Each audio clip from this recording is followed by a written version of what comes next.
Hi, I'm Lynn, and welcome to my backyard.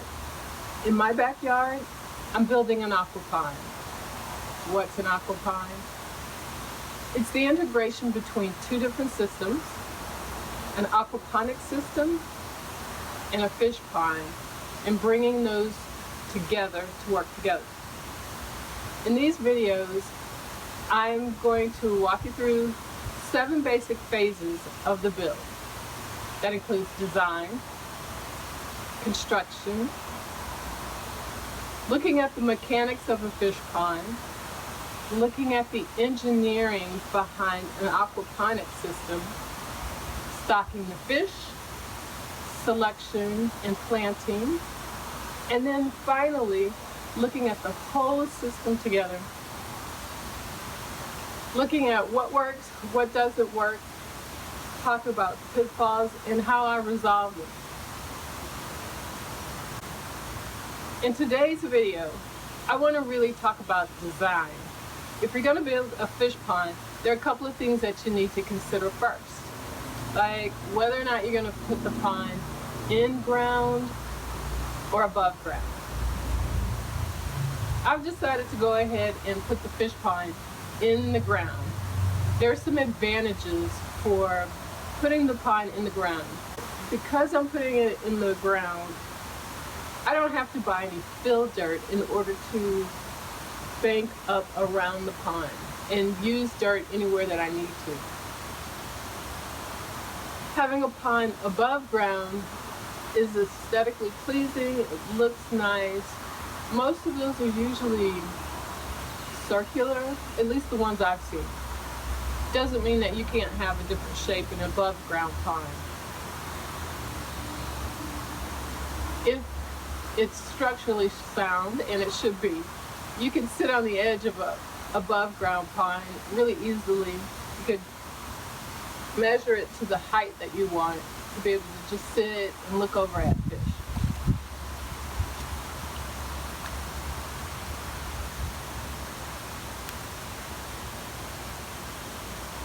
Aesthetics. You want to decide ahead of time what you want your pond to look like. Is it going to be sleek, with 90-degree angles, kind of the minimal look or the modern look? Or do you want to have it look more natural? I've apparently decided to use a more natural look. I think that'll go better with my house. My house has stucco on it. It also has a natural stone to it, and so the colors will be integrated from what I choose and select to put in the pond that will match the house. Also, I have a lot of trees in the yard, and so fruit-bearing trees. So I think it'll look better if it's a more natural look to go with the rest of the house. Size. I've seen a lot of different sized ponds. From one pond that was on several acres, and that's where the people lived. They lived on several acres, and they had a huge pond that you could actually swim in.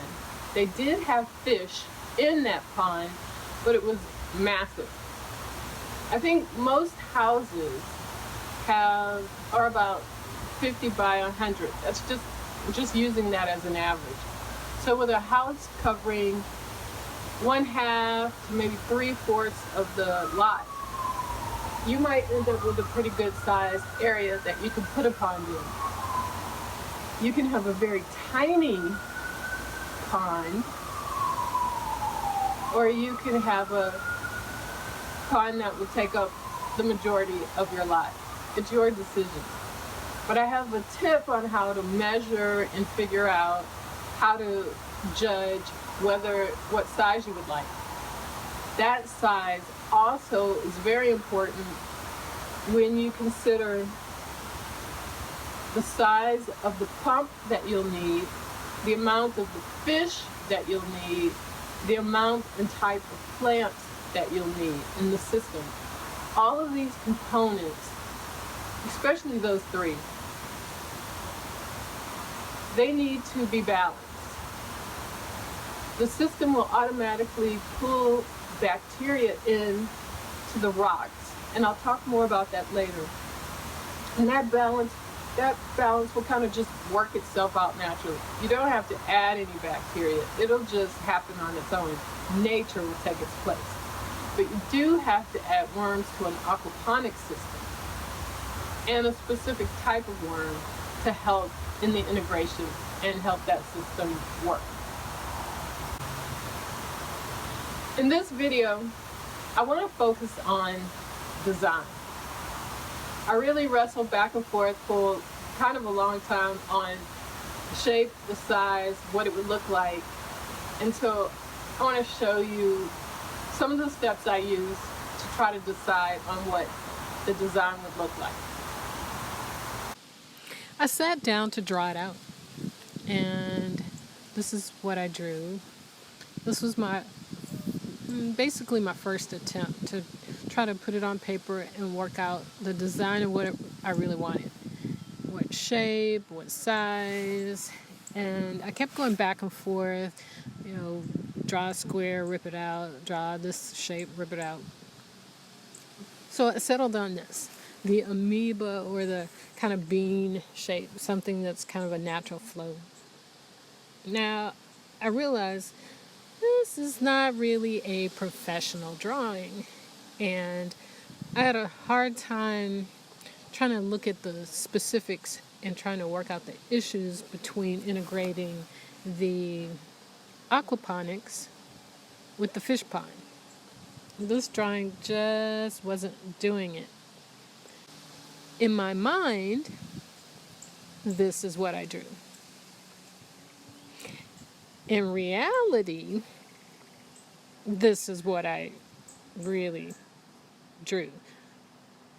Now, this is a professional drawing made by either a landscape architect or a pond designer or someone like that. And you can actually hire someone to do the whole build out for you. They'll do the drawing, the design, come and talk to you about it, and they'll work out all of it. But I don't know anyone professionally that's putting the two systems together, so I'm working this out all by myself. So I tried to draw it out a different way. I looked at a section, kind of when you just draw a slice down through the whole project and straight through the earth and the water and everything. And it worked a little bit better, and it did help me think out some of the issues between the aquaponics and the pond. But once I got it on paper and ink and marker, I wasn't able to erase or move these lines. So as I was trying to work out different portions of the design, this didn't work very well either. So I tried it a third way. Now, the previous version and this version, both I put on graph paper. That way, it helped me consider the scale of spaces, and I'm using cinder blocks for a lot of the foundation in order to build up the pond. And it worked pretty well. But again, once I got it on paper and marker and it's all pretty, and I tried to use colors, I've got the furniture on the patio, I've got the clean out, that's the little black dot that's right under the pond. I can't move that because it's a part of the house plumbing. I didn't put the trees on here. But again, once I drew something, I couldn't really erase it and move it. And so I got frustrated again. And so finally, I just moved to the backyard and just started putting things down where I thought they should go. Al, my husband, helped me kind of work out size of the pond and the shape. And then we started moving the 50-gallon horse troughs around because I'm going to use that for the base of my aquaponics portion. We went and bought stones at a stone yard and put those down to kind of see what it looked like, and started just moving stuff around. That worked a lot better. And he helped me kind of talk through some of the issues and concerns. I'm actually going to do that in a different video, one, so this video won't be too long. And we took a break. More talking, more discussion, examples. And if I put this there, we talked it out. And so finally, we came out with this.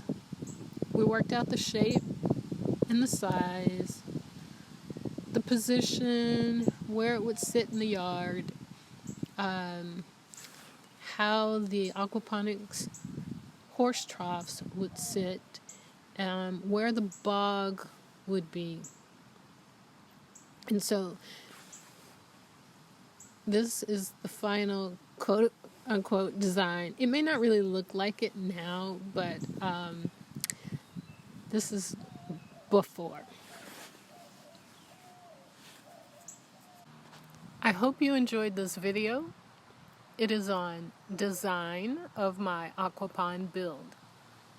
See the design video where I discuss in detail the issues between aquaponics and a pond bog and how I resolved them.